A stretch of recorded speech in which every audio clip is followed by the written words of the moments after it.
दोस्तों आज की जो हमारी कहानी है वो ऐसी कहानी है कि अगर आप इसे आखिरी तक सुनेंगे तो आपकी आंखों में आंसू आ जाएंगे। आपको ये एहसास होगा कि अगर कोई मर भी जाता है और उसके परिवार के प्रति उसका लगाव होता है तो उसे वापस आना पड़ता है, उसे अपने परिवार के लिए वापस आना पड़ता है। ये जो घटना है ये एक बिल्कुल सच्ची घटना है। ये घटना राजस्थान के भरतपुर की है, जिसमें एक व्यक्ति अपने परिवार की एक ख्वाहिश के लिए दूसरी दुनिया से वापस लौट आता है और उनकी ख्वाहिश पूरी करके वापस अपनी दुनिया में चला जाता है। तो चलिए शुरू करते हैं आज की कहानी को। दोस्तों जो आज की हमारी कहानी है वो कहानी है राजस्थान के भरतपुर जिले की। भरतपुर के पास में एक बहुत बड़ी फैक्ट्री हुआ करती थी। वहां एक व्यक्ति काम करता था जिसका नाम था पवन। उसका नाम तो ओरिजिनली कुछ और था, लेकिन किन्हीं कारणों से हम इसको एक दूसरा नाम दे रहे हैं। पवन काफी मेहनती व्यक्ति था और वो काफी मिलनसार था। फैक्ट्री में सभी से उसकी बोलचाल बहुत अच्छी थी, क्योंकि वो काफी मजाकिया किस्म का व्यक्ति था। सभी के साथ उसकी काफी बनती थी और सभी से वो बहुत बातें किया करता था, इसलिए पूरी फैक्ट्री में उसकी जानकारी बहुत अच्छी थी। उसके बाद आता है 2020 का वो दौर जब कोरोना काल आया। कोरोना काल ने अच्छे अच्छों की हालत खराब कर दी थी। सभी फैक्ट्रियां, सभी कारखाने, सभी ऑफिसेस बंद हो गए थे। लोग 3 से 4 महीने तक अपने घरों में बंद थे। जो फैक्ट्री थी वो भी बंद हुई और सभी अपने अपने घर चले गए। लेकिन चूंकि सभी गरीब तबके के, मिडिल क्लास तबके के लोग थे, तो जो फैक्ट्री का मालिक था उसने सभी को राशन और पैसा घर पहुंचाया। सभी को ये लगा था कि ये कोरोना काल महीने, 15 दिन या 1.5 महीने तक या 2 महीने तक रहेगा। लेकिन 3 से 4 महीने तक फैक्ट्रियां बंद रही और लोगों को काफी दिक्कतों का सामना करना पड़ा। चाहे वो दिक्कत पैसों की हो, राशन की हो या गुजारे की, सभी लोग बहुत परेशान रहे। फैक्ट्री के मालिक से जितनी भी मदद हो सकी उसने अपने मुलाजिमों की, अपने कर्मचारियों की। पवन का परिवार भी उनमें से एक था। वो लोग भी काफी परेशान हुए, उन लोगों को भी काफी दिक्कतों का सामना करना पड़ा। लेकिन फिर कोरोना काल खत्म हुआ। 3 से 4, 4 से 5 महीने बाद जिंदगी पटरी पे वापस लौटी। पवन भी अपने काम पर वापस लौटा और पहले जैसे अपने काम को शुरू किया। चूंकि 3 से 4 महीने तक सभी कारखाने बंद थे तो वर्कलोड भी काफी बड़ा हुआ था। फैक्ट्री 2-2, 3-3 शिफ्टों में चलने लगी। लेकिन जो पवन के साथ काम करने वाले कर्मचारी थे, उन्होंने एक बात को नोटिस किया कि जब पवन पहले काम करता या जैसा पवन पहले था, सबसे मिलनसार, हंसमुख स्वभाव का, उसके व्यवहार में बहुत परिवर्तन आ गया है। न वो किसी से ज्यादा बात करता है, न ज्यादा किसी के संपर्क में रहता है। वो केवल अपने काम से काम रखता है। लोगों को पहले तो काफी आश्चर्य हुआ, लेकिन उन्होंने फिर सोचा कि हो सकता है कि 3 से 4 महीने की परेशानियों ने इसे अंदर से तोड़ दिया हो सकता है आर्थिक रूप से काफी परेशान हुआ हो, इसीलिए थोड़ा डिस्टर्ब है। तो फिर लोगों ने इस बात पे ज्यादा ध्यान दिया नहीं। लेकिन जब फैक्ट्री चालू हुई तो वर्कलोड काफी था। पवन अपने मैनेजर के पास आता है और बोलता, सर मुझे ओवर टाइम करना है।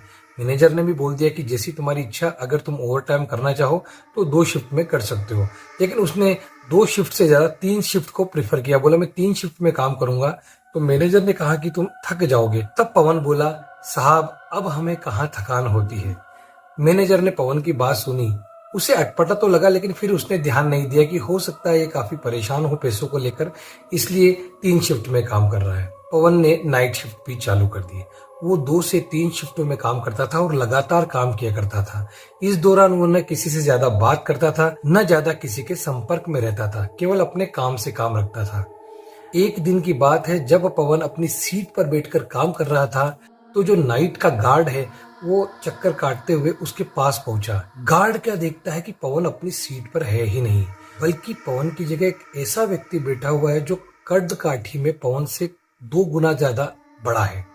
गार्ड यह देखकर घबरा गया। उसने ऐसा आदमी पहले कभी देखा ही नहीं था। वो सीधा भागकर मैनेजर के पास गया और उसने इस बारे में उसको बताया। मैनेजर भी उसके साथ आया। बोले चलो मैं तुम्हारे साथ चलता हूँ। और जब वो पवन की सीट के पास आए तो वहां पवन बैठकर काम कर रहा था।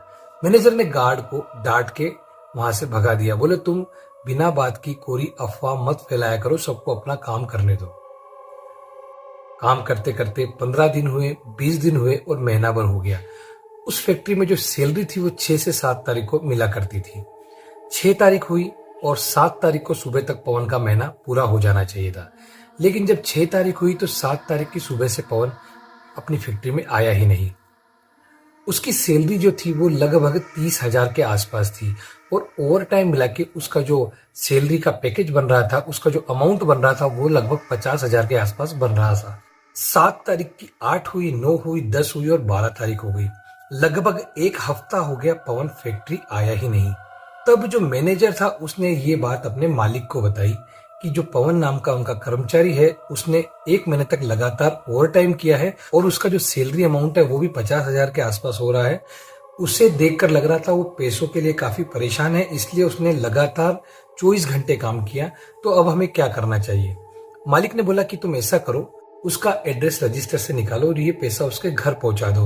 हो सकता है उसने 1 महीने तक लगातार काम किया हो तो उसकी तबीयत खराब हो गई हो या उससे कोई परेशानी आ गई हो।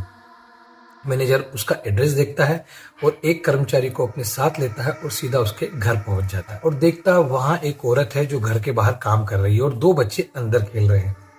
मैनेजर उन्हें बोलता है कि ये पवन जी का मकान है। तो उसकी जो वाइफ रहती है वो बोलती है हाँ जी ये उन्हीं का मकान है और मैं उनकी वाइफ हूँ। तो वो उनसे पूछता है कि पवन कहाँ है। तो वाइफ बड़ी ही अलग तरीके से उसे देखती है पहले तो, और कोई जवाब नहीं देती।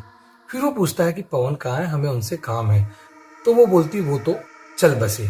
मैनेजर बड़ा आश्चर्यचकित होता है, बोलता कहाँ चले गए? बोले वो तो चले गए, अब नहीं रहे।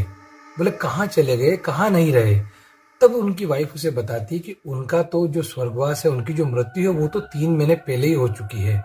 जब कोरोना चल रहा था और कोरोना की लहर अपने अंतिम चरण में थी तब उन्हें भी कोरोना हो गया और उसके बाद उनकी जान बच ही नहीं पाई और कोरोना के चलते उनकी मृत्यु हो गई। उन्हें बचाने की काफी कोशिश की गई लेकिन वो बच नहीं पाए और यहीं पर उनका अंतिम संस्कार कर दिया गया। उस औरत की बात जब मैनेजर सुनता है तो उसकी हालत पतली हो जाती है। वो सकपका जाता है, वो घबरा जाता है। वो बोलता है ऐसा कैसे हो सकता है? अभी 7 दिन पहले ही तो वो हमारी फैक्ट्री से काम करके गया है और वो लगातार 2 शिफ्ट में काम कर रहा था। उसकी वाइफ बोलती नहीं भाई साहब, आपको कोई गलतफहमी हुई है। तब मैनेजर बोलता है कि ऐसा कैसे हो सकता है, मैं तो उसे जानता था और मैं पर्सनली उससे मेरी बहुत अच्छी बातचीत थी और मैंने उसे काम करते हुए देखा है। तब औरत बोलती आप भला विश्वास करे न करे लेकिन ऐसा ही है, वो 3 महीने पहले ही मर चुके हैं। जब मैनेजर उसकी वाइफ की बात को नहीं मानता है तो उसकी वाइफ 4-5 गांव वालों को वहां बुलाती है और उनसे उनकी बात करवाती है। सभी बोलते हैं कि कोरोना के चलते उसकी मृत्यु 3 महीने पहले ही हो चुकी है, आप विश्वास कीजिए, और हमने सबने ही मिलकर उसका इस गांव में अंतिम संस्कार किया है। ये सब सुनकर मैनेजर काफी घबरा जाता है। एक बार तो उसे यकीन ही नहीं आता कि ऐसा भी हो सकता है, लेकिन फिर वो अपने आप को समझाता है और वो सोचता है हो सकता है कि मुझे कुछ गलतफहमी हुई है। तब वो उसकी वाइफ को बोलता है चाहे पवन मर चुके हों लेकिन जो हमारी फैक्ट्री का रजिस्टर है, हमारी जो फैक्ट्री का रिकॉर्ड है, उसके हिसाब से उसने 1 महीने काम किया है जिसकी सैलरी लगभग 30,000 के आसपास होती है। इसके अलावा उसने ओवर टाइम भी किया है, उसकी सैलरी मिलाकर उसकी 50,000 के आसपास है। तो ये लिफाफा आप रख लीजिए। लेकिन जैसे ही उसकी वाइफ वो लिफाफा अपने हाथ में लेती है, जैसे ही वो लिफाफा खोलती है, वो जो अमाउंट को देखती है और जब वो बताता है कि ये जो 50,000 रुपए हैं ये आप गिन लीजिए, तब उसकी वाइफ जो कि इतनी देर से नॉर्मल थी वो दहाड़े मार मार कर रोने लग जाती है। मैनेजर बोलता भाभी जी क्या हुआ? वो बोलती मैं समझ गई कि क्या हुआ और मैं समझ गई कि जो आप ये कहानी बता रहे इसके पीछे का कारण क्या है। तब मैनेजर बोलता है कि मैंने जो आपको बोला वो बिल्कुल सत्य है, आप बताइए कि क्या कारण है। तब उसकी वाइफ रोते हुए बताती है कि उनकी मृत्यु जब हुई तब हमारे काफी रिश्तेदार आए लेकिन किसी ने भी हमारा साथ नहीं दिया। उनके जाने के बाद सब धीरे धीरे हमें छोड़कर चले गए। घर में केवल मैं और मेरे 2 बच्चे ही रह गए। हमारा गुजारा करना भी काफी मुश्किल था। हम लोग काफी गरीब परिवार से आते और हमारे पास इतना पैसा भी नहीं था। तब मैंने अपने बच्चों को रोते हुए बोला था कि अगर तुम्हारे पिताजी 40 से 50,000 अगर छोड़ जाते या जमा पूंजी रहती हमारे पास तो हम कोई ना कोई छोटी सी दुकान हमारे घर के बाहर खोल लेते ताकि हमारा गुजारा हो जाए।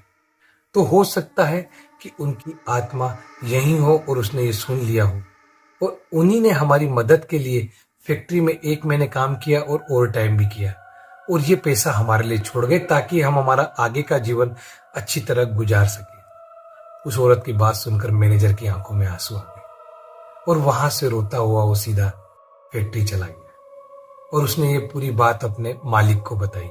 मालिक भी अपने आंसू नहीं रोक पाया। और जब फैक्ट्री के बाकी लोगों को ये बात पता चली तो उन्हें विश्वास ही नहीं हुआ कि पवन मर चुका है और उसकी आत्मा 1 महीने से यहाँ काम कर रही थी।